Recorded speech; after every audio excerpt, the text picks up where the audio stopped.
about things.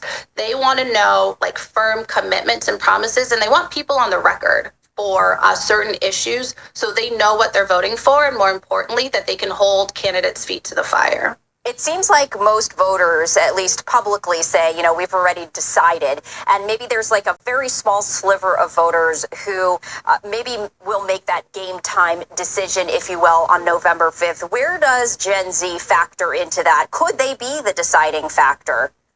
Yeah, absolutely. And again, working in real time with young organizations that are mobilizing young people, as well as with some of the ballot measures and advocacy groups, we cannot take, or I should say organizations cannot take young people for granted.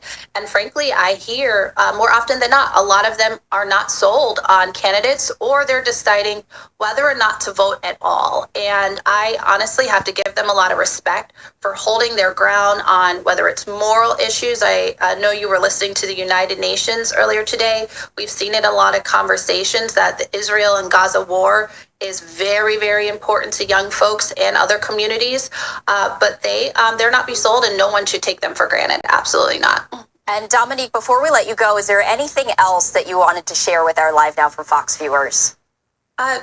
So important. There's 6 weeks left to the election. I know that ballots are starting to go out across the country. So this is a really important time for, I would say, intergenerational leadership and collaboration. So if you're in a community, especially in a swing state, your vote matters, and don't take your young people for granted. Have those conversations with them. And one last thought, I'm curious, in terms of the method of voting, do Gen Z voters, do they want to go to the poll? A lot of people like to vote on the day in person, or are you seeing maybe that they would rather to have the mail-in or early voting?